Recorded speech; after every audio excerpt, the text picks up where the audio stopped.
Item 14, the Auckland Transport Fare Review, and we're noting here the decision of the Auckland Transport Board. So welcome up Stacey and David and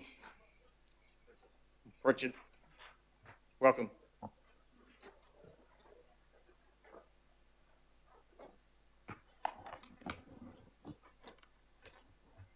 Thank you, Chair, and thank you, Committee. And just here with me today, we have, you probably already introduced him, David Stevenson to my right. He's the PT Growth Manager, and to my left, we have Richard Harrison, who's the GM of Growth and Optimisation. So this has, as the Chair said, has been to our board and approved, and we're here to communicate this today and answer any questions that resume. It's important to note that we had plenty of conversations during the long-term planning process where we talked about a need in order to be able to be sustainable with that fare strategy and also that forward moving plan. We had obviously a big stretch target in terms of savings at Auckland Transport, and part of that we did put forward improved fare box recovery in order to be able to support that, including an initiative to improve the ferry fares given the higher cost to serve. And so with that, I'm going to hand over to David, who's going to take you very briefly through the presentation, which I do believe you have attached, and then we will go to questions. Thank you. Chair Richard's going to take it. Do we have the presentation? We're just going to talk about some of our rationale behind the annual fare change, which we are looking to make live in February next year, and then outline the fare structure changes that we're planning to implement early next year as well. In the presentation, it does suggest that the fare review changes will go live on the 9th of February. We're just working through with the technology teams what date we will go live. Obviously, they're committed to delivering contactless payments at the moment, and it's the same teams who would need to work on these fare changes. So I'm just struggling to hear. Sorry, I'll get closer to the mic.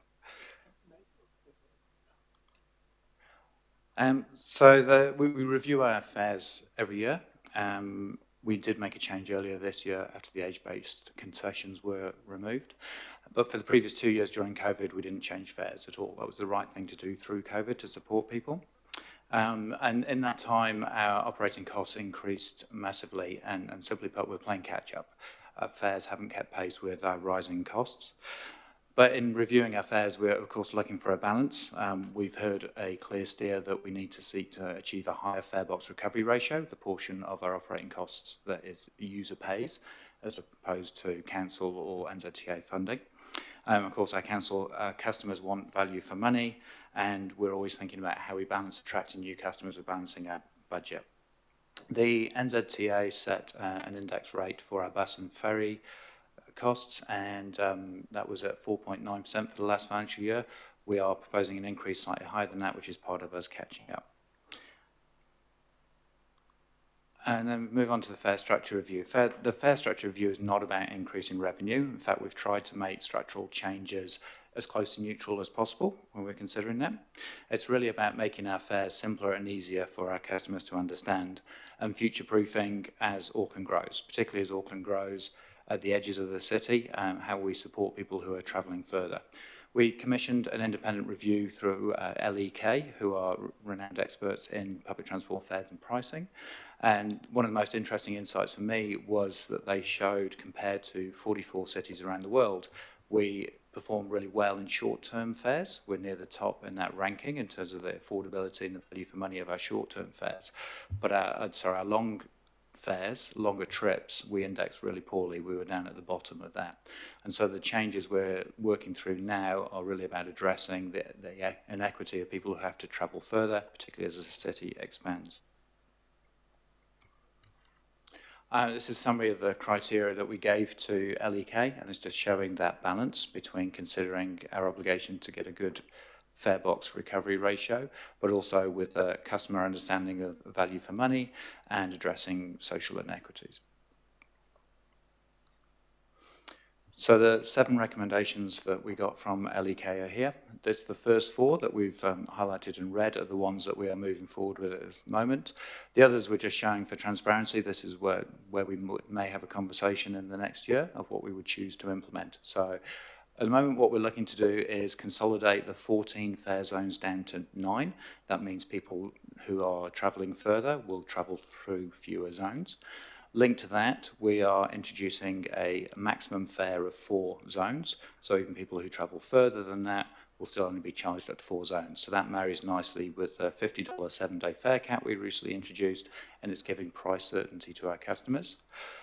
Thirdly, we are decoupling ferry fares from the bus and train fares. So when we moved to integrated fares across all 3 modes, the way our fare tables are structured meant that the ferry fares were tied to bus and train, and we couldn't move them independently. So this is giving us flexibility to move ferry fares. It is a very expensive mode, and we need to be able to adjust fares if we're going to be able to achieve that fare box recovery ratio. And then the fourth thing is we are removing the off-peak discount. So currently there is a 10% discount off the full fare for people travelling off-peak. This was introduced several years ago to encourage people to spread their travel across the day and move more travel into the middle of the day when we have more capacity in our network. Simply put, that hasn't worked. We heard during COVID when we actually encouraged people to change their travel habits to get more spaces on vehicles, people told us they travel when they have to travel and we shouldn't be telling them to move.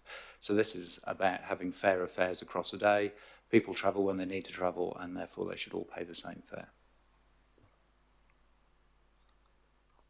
And when we were thinking about when we would introduce these, there were 2 constraints. One was the technical capability, when it would be realistic to introduce things, and then secondly, how we tell the story to Aucklanders so that we give a fair balance of there are benefits and there may be losses for people now.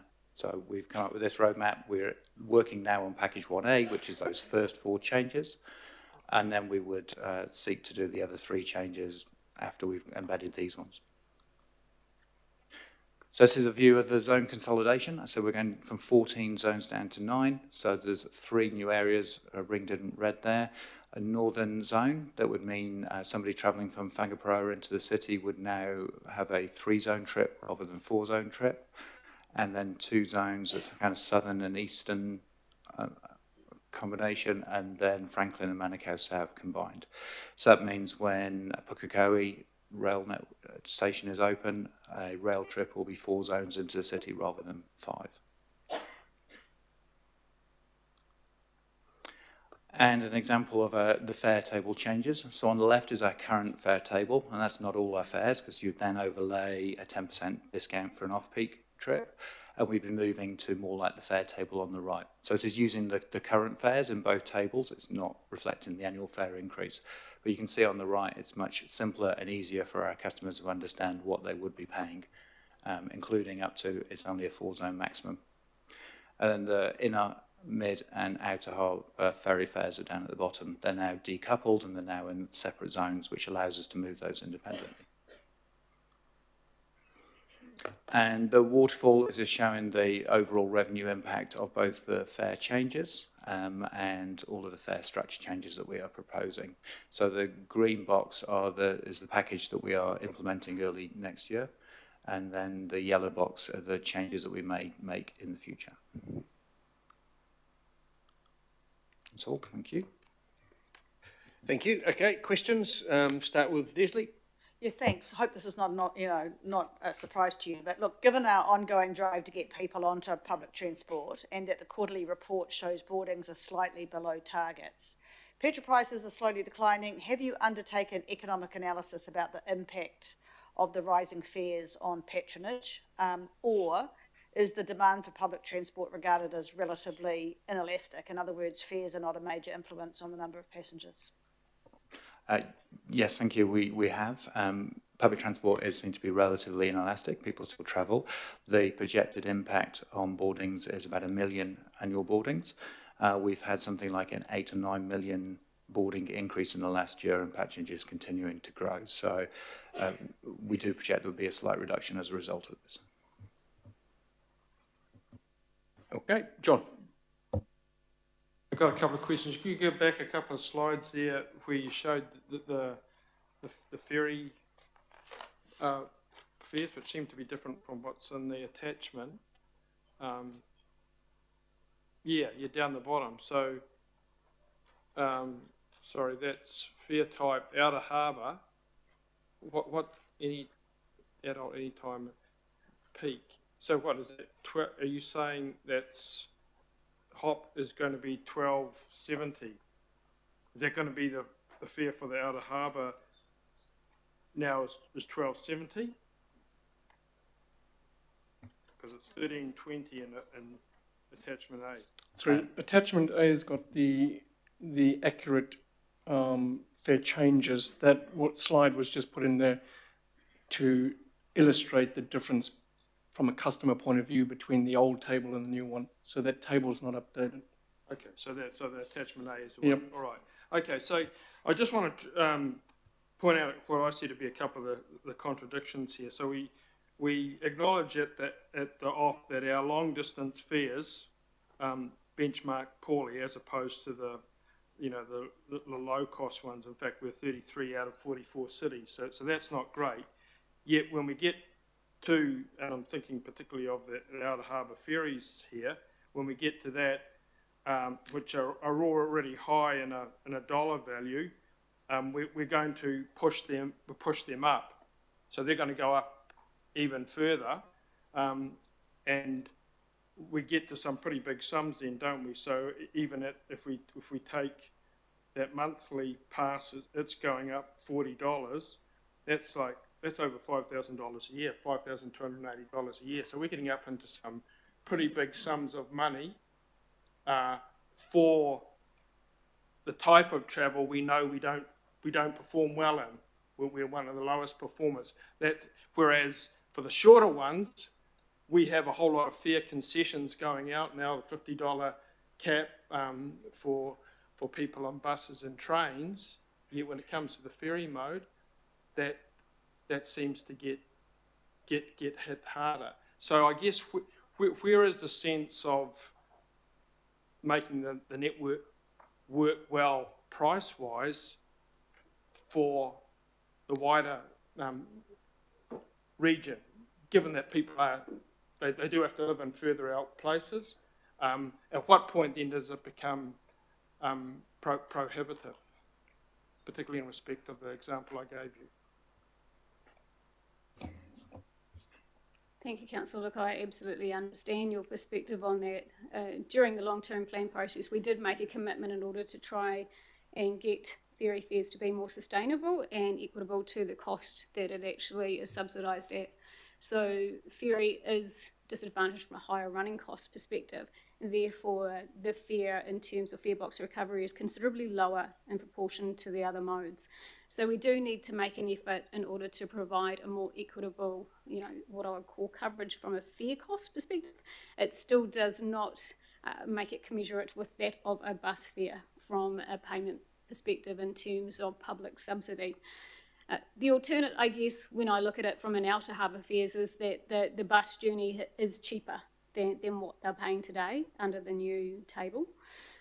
But yes, ferries is definitely something that we need to continue to do better on and sort of seek in terms of what other options are there in the future for ferry to keep it sustainable. But right now, from a fare box recovery perspective, we do need to make it sustainable from a funding perspective.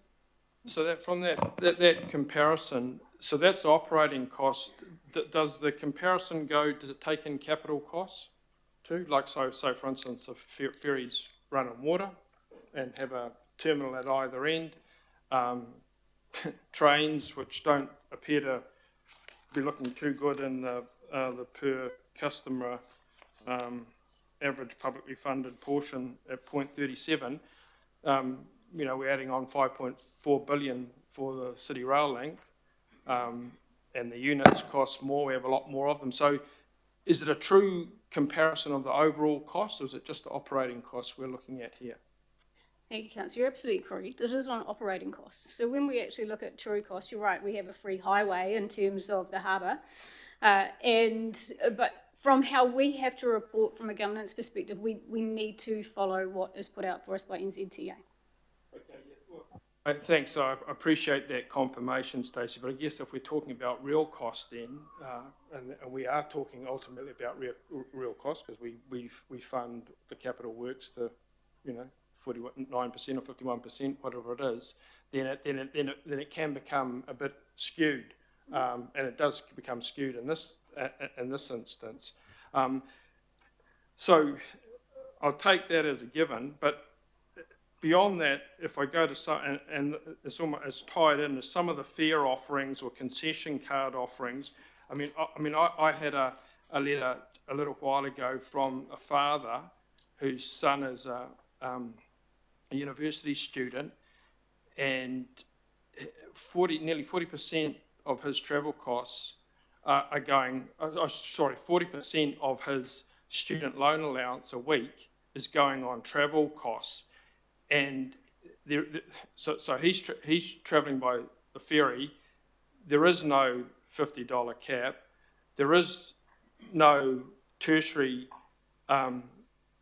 concession beyond just the fare, which is $9.30 or something. So there's not like the monthly pass. There's not a tertiary equivalent of that. So I see anomalies all the time. So that's a young person travelling down the quickest, most convenient way he can get down, and nearly 40% is going on travel costs.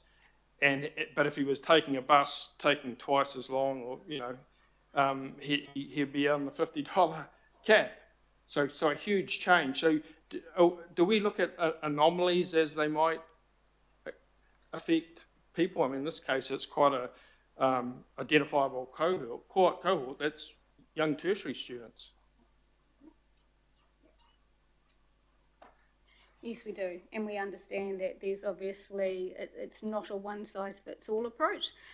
We have requirements we have to meet. We're trying to do that on a fair and equitable basis, and obviously make it more affordable for people that do have to travel longer.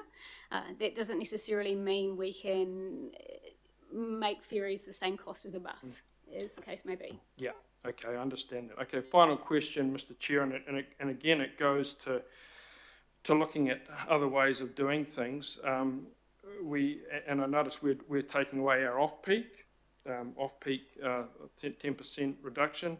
Down in Wellington with their Snapper card, they have a 50% reduction in the off-peak from 9 to 3. And if you look at their bus, their train services, particularly in the weekends, but also in that interpeak, they're chock-a-block. There's a lot of people travelling by public transport down in Wellington as a consequence of that, real significant reduction then. And similarly, if we go a little further to other countries, say like Vienna, where they have a travel pass of €365 a year, which is $1.80 a day if we convert it, and they have massive uptake. So I know the constraints you've alluded to, but in terms of some of these other models that get a lot more people into the public transport system and therefore increase our fare recovery, I assume, have we looked at some of these other examples and say, well, why don't we give that a shot in Auckland so that we address the fare box? And we're going for 40%, aren't we, for fare box recovery? And I don't know if it's right or not, but I see a lot of Australian cities are 30% or even under 30%. So there's more than one way of skinning the cat here, isn't it? And one way is getting more people onto public transport and having offerings, as has been proven in other countries that are really successful. The Vienna one, been going since 2012 at €365 a year. So I'd be interested in some sort of response to that. Great sort of summary, Councillor. With what we did with LEK, they looked globally in terms of what was best practice and what options there were, whilst fitting within the requirements that we actually have to meet as an organisation in terms of fare box recovery. So they did look across multiple countries in order and put forward different ideas with that. So what we have come up with is a compromise in terms of meeting our requirements and providing good solutions for our customers. We also do have to look at how we do our concessions and also our structures as we go into the national ticketing system. It's important to understand that other jurisdictions around New Zealand will also be looking at their fares because they're obliged to improve their fare box recovery too. That is not unique to Auckland, and actually as far as that, what we get from our fares is better than other areas in terms of that and where we sort of stand. From a local government perspective, have topped up a lot in recent years, and so obviously these constraints across councils across New Zealand, so they're all will be looking at this too in terms of how they structure their fares.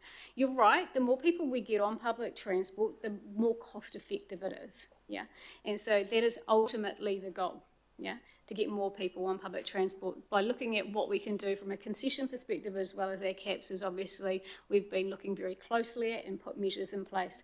It is going to be challenging for the next few years. We have had huge cost increases over the last few years, some of those for really, really good reasons. We made a substantial effort to improve bus driver wages. That doesn't come without a cost, and so these types of things which improve our network, make it more stable, make it more reliable. We've invested obviously in ferry, we've invested in trains as you said, and we've invested also in bus. So this is obviously all costs, but that we need to try and make sustainable for the longer term so that we meet requirements from both our funding partners. I'll reserve the right to speak to this, Mr. Chair. Yep, no problem. Julie? Thank you. I think I'm probably in agreement with Councillor Watson there on the off-peak issues, but I feel like we're quite constrained in what we can do on this today, given that we've only got a noting role. And that we haven't been involved in the more comprehensive conversation about this. So I guess my first question then is there a point at which there will be a more thorough look at this fare structure? Like, you know, this seems to me to be the most thorough look we've done since this structure was set up, and yet we haven't been included in that conversation. There hasn't been, as far as I'm aware, any community consultation. I don't know if there certainly don't appear to have been discussions with, for example, the advisory panels to pick up what some of the unintended consequences might be. So when will a process of that nature happen? Are we looking at that happening in the next 5 years? Because, well, we can only note today. And I feel, you know, I've got a bunch of other questions too, but I'm kind of feeling like, how far can we actually go or make a difference on this today? At what point will there be a process where we can? I think we'll get the opportunity, Council, within the next few years to look at it more holistically. Right now, we've obviously got national ticketing to consider as well, and they are looking at standardisation of concessions so that it's consistent.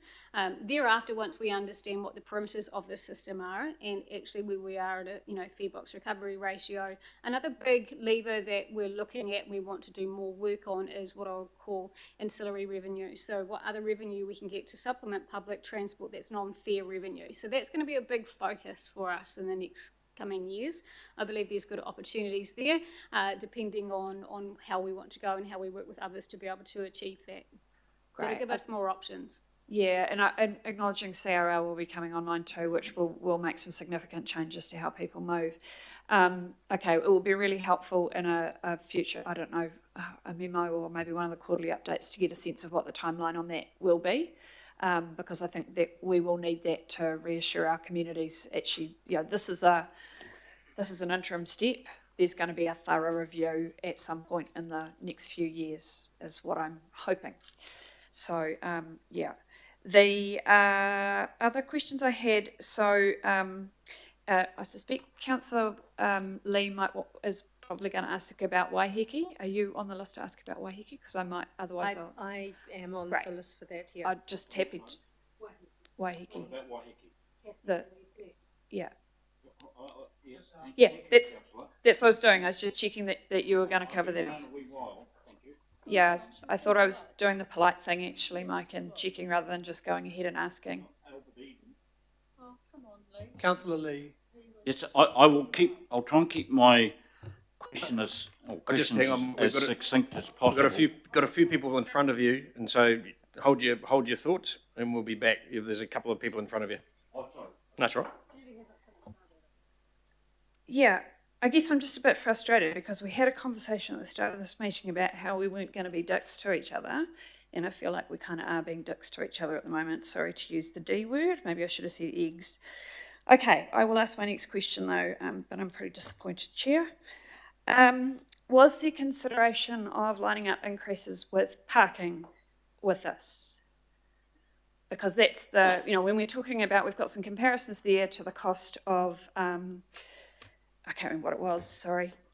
But we haven't actually put a comparator there against the cost of driving. And obviously parking is a significant part of that. We know petrol's fluctuating a lot, but parking prices, particularly for our own car parks, is something that we control. So is there going to be a similar timeline of implementation of car parking increases? We don't have that timeline with us today, but yes, Okay. take your point on. Okay, thank you. And my final question, no, sorry, I put my two questions into one there. Thank you. Thank you. Richard? Thank you. Just a few quick ones. The 30-minute to 45, that's great. Is there any reason why we shouldn't just go to an hour and make it easier? Like, I can't imagine it's going to make a huge cost difference. It just gives people, especially people maybe with mobility or older, more time to go grab that shopping or whatever. The short answer is it's double the cost. So it's $1.8 million impact to go to 45 minutes and 3.6 million to go to that hour. So is the 45 to try and make sure we get those infrequent routes if someone misses a half hour or a 15-minute? Okay, that's fine. The I do agree with Councillor Watson just on that's a big jump in 1 year for ferries. What is the discussion around that? I mean, Devonport, a 20% jump when have other things been considered, such as the massive effect it'll have on Lake Road and surrounding areas? Like, a lot of people will jump in their cars for a 20% increase in one go. Thank you, Councillor. Yeah, absolutely, we did. Also with because we know that, comparatively looking at that, it's important to understand that they still have the $50 fare cap for the inner harbour ferries. That's not changing, that's not increasing. So in terms of frequent ferry users will not be impacted by the change in the fare. We've also got obviously new technology coming out and invested in, good technology for those, inner harbour, mid-harbour sort of routes as well. And so making sure that we make that sustainable long-term from a fare strategy has been an important consideration with this. I mean, thank you. Has there been a bit more consideration around jumping the ferries up that much when we've only just got the, June, we've only got the frequency back. We're only just after years of working with multiple ministers and things got, skippers, that massive training regime, which must have cost millions. Mm-hmm. And now I feel like are going to significantly undermine those inner harbour routes. Have we thought of that? Like leaving it for a little bit so we can recover? Has that decision been made already? Yes, we did think about that, and we're obviously really happy to report that that full program is going to be completed within the next 2 weeks. The final ferries go back. So yes, it was a consideration. So in terms of the timing of this, the reliability of the ferries are back, which was a key consideration. I do go back to the point that we have to improve fare box recovery across our modes. This is a key part of it. Ferries are more expensive. We can't distract from that. That is a really important consideration with how we fit our fare strategy, and we have to do that. We're obliged to do that, and it obviously helps better conversations when we talk about investment of modes as well, because without that, and if there's alternate means, then people go, well, why don't you just have buses and no ferries, because they're so much more costly. So we need to be cognizant of these things and what our levers are in order to improve that and make sure that we're providing a good fare box recovery across the various modes and keeping the services sustainable. Thank you. What is the government's... so I see that they're wanting that 4.5 or whatever I read, but what is they've got a much higher target for fare box recovery. Is that right? And does this increase also include they've removed that $40 million to help us with driver wages and conditions? Is this part of the reason why there is this jump? No, I mean, part of the jump is that we've had huge cost increases, and also trying to get back to what I would call good health processes around how we treat public transport. And not to mention, a few years ago, we were up circa, the high 30s, 40% in terms of fare box recovery. It has been degraded considerably in terms of that. So putting more focus on that. In terms of, what was the other question, sorry? There was that 40, it was announced at the beginning of the year, there was a $40 million fund that the last government put in to help us with to getting those driver wages and conditions up. I assume we're now funding that ourselves and this is part of that increase.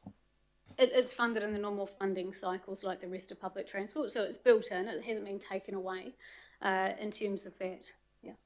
Last question, just on the, sorry, it's completely, I'll give myself 1 second, but I think it's completely gone. Sorry about that. No, it happens. Honey? Kia ora. Just really, it's quite disappointing in your 36 that there was no Māori engagement in the fare delivery.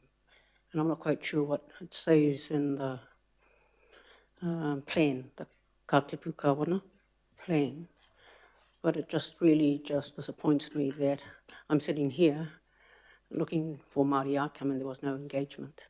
So I've got sort of 3 questions to ask directly. I know there's a lot of Māori live out south, live out the west. Was there any consideration? And it's similar to what Julie is saying, it's already been said. What was it considered? 2, in terms of, I've just got to read my paper before I forget. What analysis was undertaken to consider the impact of the fare increase, whether it was good or bad or pipe around. And the third one refers to the safety part and whether increases in fares, and this sounds a bit really cynical, was it a deterrent for to use? I don't know. Because there's no impact, no Māori statement impact that you've given, there was no engagement. Yeah, it's put a big question in my head.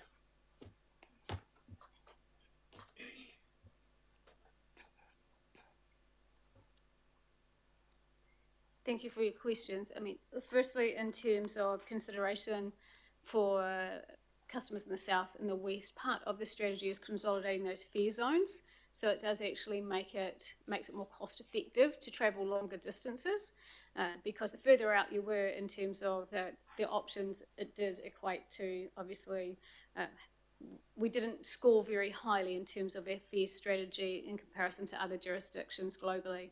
So it has been made more cost effective for people that are travelling longer distances. In terms of your second question, analysis, considerable analysis was done. A huge volume of data was sort of looked at in terms of where people were travelling from, where they were travelling to, so that those impacts could be, understood from a fare strategy perspective before the rezoning sort of looked at what could be put together in order to make it more equitable for those travelling longer distances. Yeah, and safety in terms, I just want to make sure. Member Honey, that I've got the right context to your question on that point. Yeah, just in terms of the equity part, and you're telling me that you've used existing data to give that consideration, which came from Māori, which came from iwi, mātā waka? No, we took it from a whole system. We looked at the origin and destination to understand how people moved around the city, particularly in between the zones and within the zones. Okay. And that's how we came to. So the considerations wasn't directly from Māori feedback whatsoever? It wasn't directly, no. Okay, so a lot of that is assumption based on, or are you saying the data you used was on? Yeah, we didn't use demographic data. We were looking at the movement of all people around the network. So, just carry on, sorry, Mr. Chair. The ka tipu kawana indicates the statutory obligations that are needed that you uphold, and it goes to 227. So I'm trying to see where fair in equity deliveries are you using to consider those Māori outcomes, and I'm finding it difficult to link, especially where Māori people are living. I'm just finding it difficult to link. Thank you, Honey. I mean, that's a fair point, absolutely. So we do look at demographic data in terms of socioeconomics of particular communities. That is part of our equity framework. That did support the conclusions in terms of combining some of those, what I would call further areas in Auckland, South Auckland, further west, in order to be able to make it more equitable to use public transport. That was a consideration in terms of that. But I take your point in terms of the actual fare strategy, and obviously what we'll do sort of going forward with that is important. Every year we're obliged to put up our fares, and that is part what we have to do as AT in order to be able to meet our requirements. We have to report on that. I think this is actually probably the first time this has come to the Transport Resilience and Infrastructure Committee. Yeah, and so it's probably something new that the committee hasn't seen before. So we take on board your feedback. Thank you. Just a comment. In the last report, I'm glad to see that you'll be reporting on the Kaitupu Kawarama deliveries coming forward in the next quarterly. Okay, thank you. Greg? Thank you, Chair. Just one question, just a quantitative figure that I'm after. And that's just to understand the total cost of running the bus services for Auckland versus the total money that we bring in through the fare recovery. Thank you, Councillor. How about we send something by circulation, by mode? I think that might be helpful. Yep, thank you. Mike? Thank you, Mr. Chairman. Time is marching on, so I'll keep my questions as succinct as possible to hopefully elucidate a succinct response. In terms of the average fare increase what we're asked to support here, I believe it's 5.2%. The OCR is 3.3%, and the fare increase for Waiheke workers is 13.2% on the monthly pass. The question is, I understand that Fuller's run a non-contracted commercial service to Waiheke. So is this fare increase actually, are the other Waiheke commuters to be angry at AT, or are they to be, should they focus their concerns on Fuller's? Thank you, Councillor. In terms of that, what actually happens right now, obviously it's a commercial exempt service, so it does not receive any central government funding. So with that right now, it comes 100% local share to top up the equivalent cost of the monthly pass to the Fuller's pass, and in terms of that. So my advice on this one is AT cannot agree to any subsidy on the service. If this is something that the council and councillors want to discuss in terms of, do you provide a bigger subsidy to the monthly pass to Waiheke, that is within your rights and your discussion to do so. That's not something that AT can do in our fare strategy. That's outside of our control. Okay, the second question is,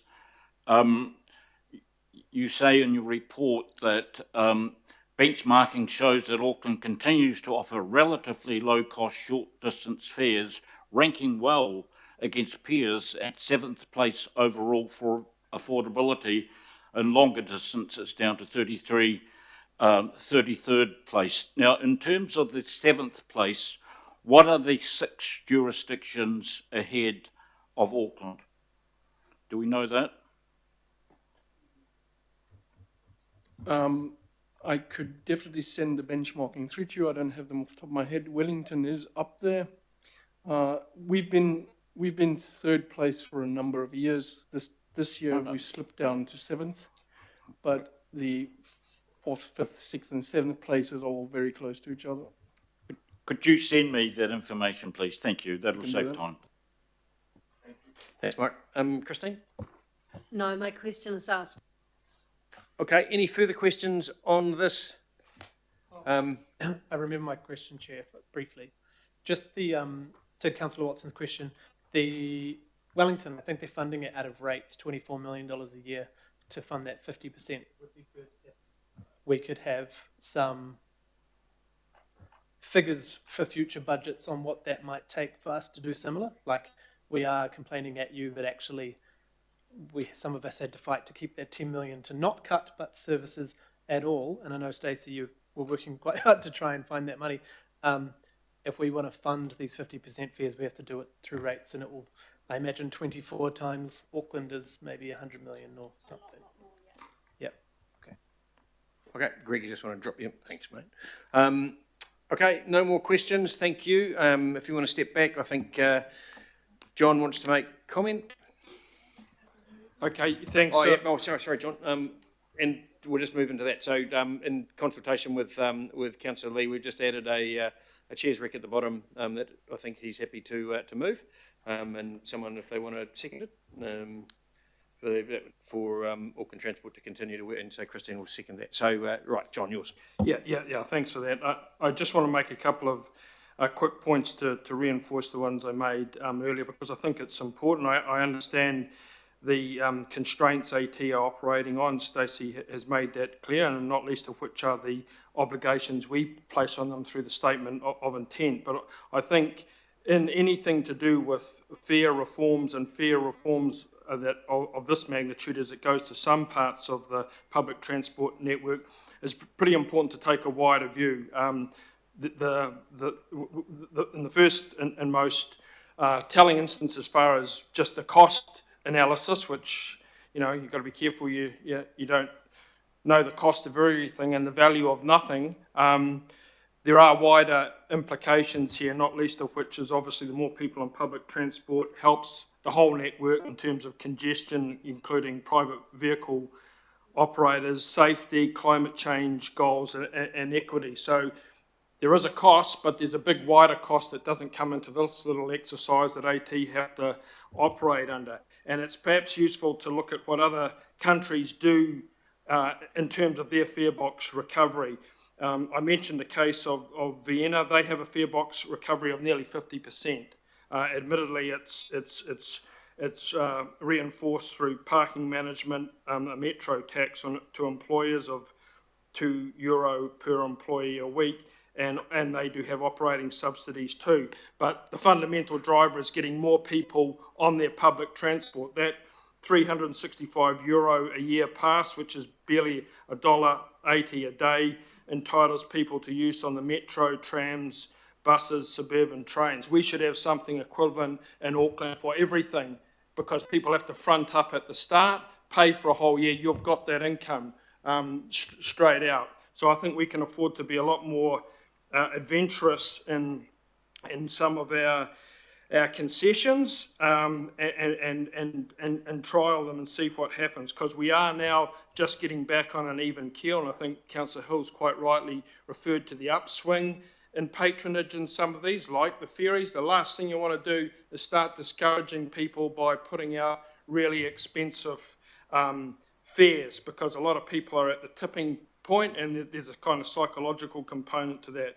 And as I did make the reference to those outer harbour fares, you know, those people are going to be paying $5,280 a year. That's a lot of lolly by anyone's standard. And unfortunately, young people, tertiary students, get caught up in that to a lesser extent, not too much lesser. And that's just not equitable, and it's not good for your overall public transport system. If we look at some of the other cities, even in New Zealand, I did mention Wellington, which to me, anecdotally anyway, that 50% off-peak reduction, if you go down there on the weekends and stuff, that is pumping. Well, there's people on buses left, right and centre going all over the places on long trips around all the different suburbs in Wellington. So I'm assuming their fare box recovery, and I think one of the officers said that, is higher. So notwithstanding everything that AT has to juggle, that's the route, from my perspective, I want to signal that I prefer to go down, is to really give it a blast on getting as many people as possible across all the public transport modes. I think it is unfair to start singling ones out just on the narrow for us to do anyway, and start in setting the statement of intent, where everyone knows the bigger capital costs change that quite dramatically. $5.5 billion for City Rail Link, plus all those, kit on the railways and stuff. That starts to get up to quite a high cost too, but that doesn't get factored into that. So just finally, Mr. Chair, I would just say that I would urge AT, and I'm sure they're going to be doing it, is to really look across the whole spectrum. They've identified where we're not performing well, and that's in those longer trips. More people in Auckland are having to live longer distances away. I mean, most of the people sitting around here have to travel in a fair old chunk of time. We all can't afford to live in Grey Lynn or Ponsonby or Devonport or somewhere like that. People are living out in the extremities. They are returning to public transport. The last thing you want to do is penalise them with very high fares that just are the straw that breaks the camel's back. So thanks, Mr. Chair. I guess I would just finally acknowledge that if you look at the table that's on page 80 or whatever it is, page 50, there are areas where the fares are going down and who are travelling similar distances to some of the outer island ferries, for instance. Their fares are going down, and going down quite markedly, because they happen to catch a bus. Let's try and tie the whole network together and not pay favourites. Thanks. Thank you, John. Chris? Can I just ask, I'm looking at the recommendation B, and of course these resolutions that come out of this meeting will come back via management to the Auckland Transport Board to give us some feedback. Now, in the motions that are up there at the moment, the B, in my reading of it, is a bit of a muddle. I'm not sure what that means. So the opportunity is before this committee to provide some feedback on the AT Board's direction. At the moment, we've just got that, to continue to work with ferry operators in this committee, and it's very unclear what that is. That's the only feedback that we're getting. Is that the limit of the feedback from this committee today? Because there's some big recommendations that the board has actually come via management here today to ask you a question. And So I guess that wasn't included in the report today. So the original recommendation A, this is just a noting paper. So there was no request within the report for us to provide feedback. And so this is purely a noting paper, and Mike has asked to have that included into the thing. And so if there was a desire to have feedback, then it should have been included in the report, and it wasn't. And so, and so that's what I'd say. I mean, if the board seeks feedback from this committee, then the board needs to ask for feedback, not just have a noting paper put in front of us. Please note what we've done. We are noting the fare review and the fare increases or changes. yeah, I think that's something maybe for our executive management to have a discussion with AT management on then, because I think there's risk here. That there's, look, maybe this is an offline discussion, Chair, to nail this one, because I think AT management on behalf of the board is expecting a bit more than that. Okay. Mike?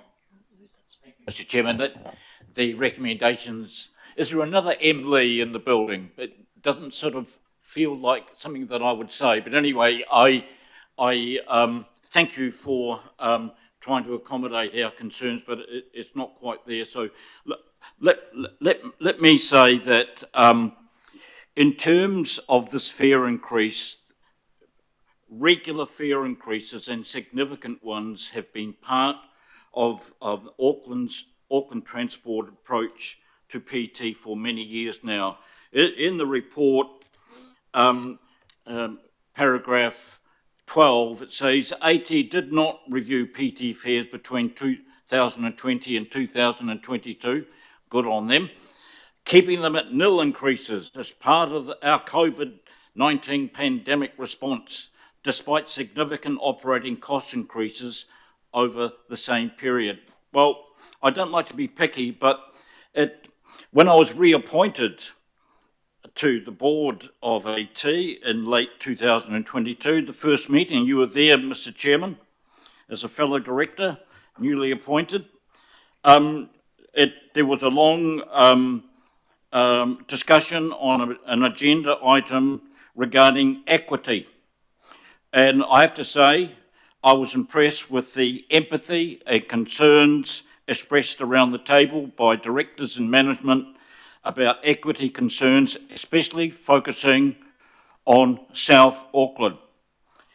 Then the very next item was a recommendation to increase public transport fares. And I did point out the anomalous nature of this, but I wasn't successful, and I certainly voted against it. So there, already in 2022, hardly before COVID had gone away, the habit of fare increases was restored. Now, we have a problem here. Over this period, since the COVID pandemic, our public transport has fallen away, patronage, and is still a long way to recover. Everything else seems to have, but not public transport. So clearly we're doing something wrong. In 2019, in terms of overall public transport, we were, in 2019, we were 100,855 passenger trips per year. This year, it's so far, and month on month, it's 86,774,125. So a long way behind the 8 ball, whether it's train, whether it's bus, and whether it's ferry. So at the same time, the population has increased by 2.5% over the last year. It's now 1.798 million. So Infometrics tell us, and compared to 1.682 million in 2019. In that same period, according to AT, we've had massive increase in costs. Clearly, the system is not working. A successful, used PT system is an essential part of any success story of any functional modern city. It's not performing in Auckland, and the more money we pour in, we still don't get a response. And the cost of PT has gone up enormously. The fares have gone up significantly. The fare increase, particularly for Waiheke, is totally unacceptable, and there's going to be serious trouble over it. So the point is, it's not just AT that is failing. The whole system is not working. The whole privatised, outsourced public transport system, whereby rentiers and profit takers, just about all of them overseas based, are demanding more and more profits from the system. The ratepayer is putting more and more into OPEX and CAPEX, and the long-suffering commuters are hit with significant increases. When we talk about, or AT talks about moderate or relatively low-cost short-distance fares, what is this all based on? Does it actually incorporate the average wage? Because New Zealand and Auckland is a low, for most people, not all, is a low-wage city and a low-wage country, and therefore that has to be factored in as well. I would say that our 7th place overall for affordability, the 6 cities ahead of us are our all comparator cities in Australia and in New Zealand. and again, we are failing. Doing the same thing over and over again and getting the wrong result, a failed result, is one of the definitions of insanity. So we have to completely refocus our approach to public transport. Public transport is failing, and bumping up the fares every year is just exacerbating the problem.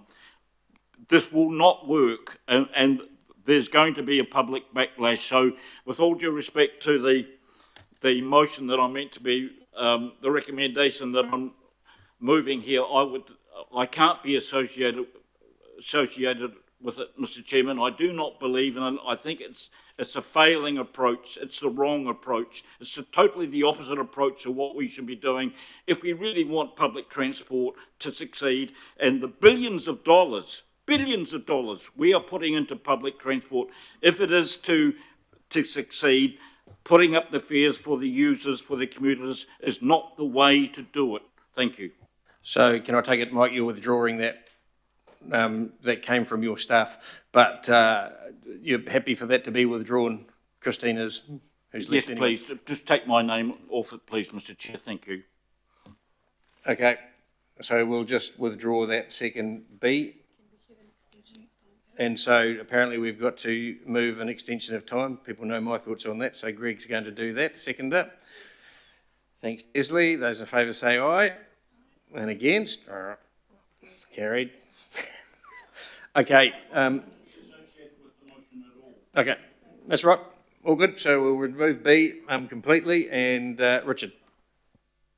Thanks, Chair. Unless I missed it, it would have been good to have maybe a workshop on the changes, and probably putting the fare review and the fare increase together was maybe a slight mistake, because actually the fare review, there are some really good things in that.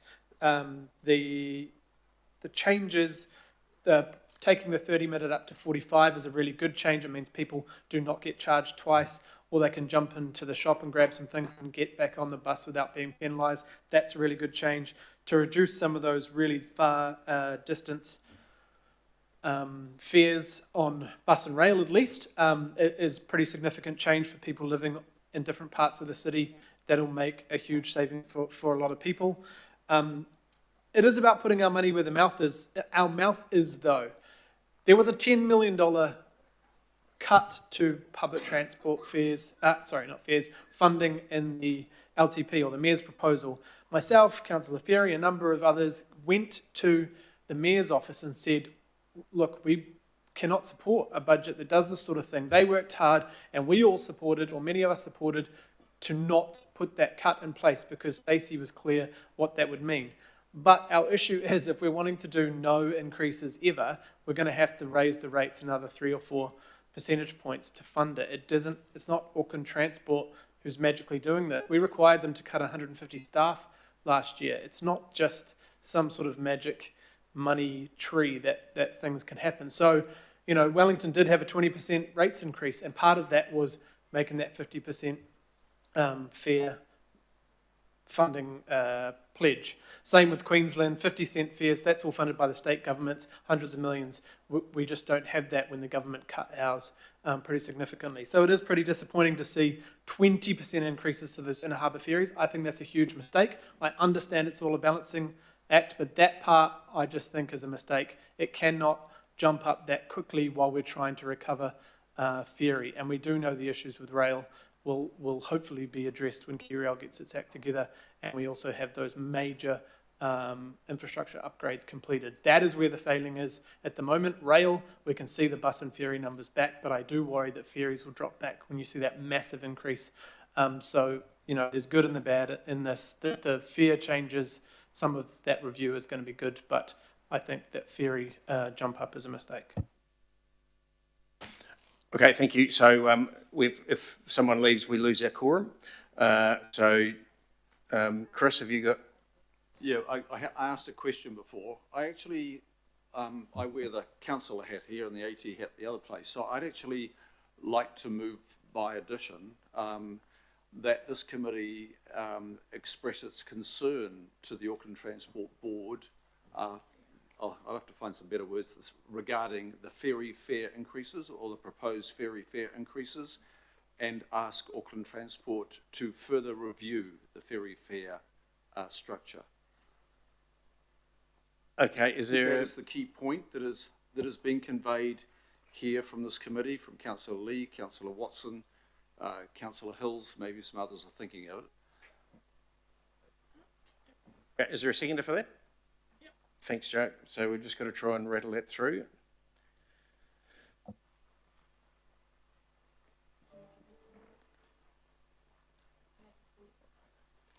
Sorry, and a bit of a late one, Chair, so my apologies, but the B would read that the committee request the Auckland Transport Board to review the proposed fare structure for ferry travel.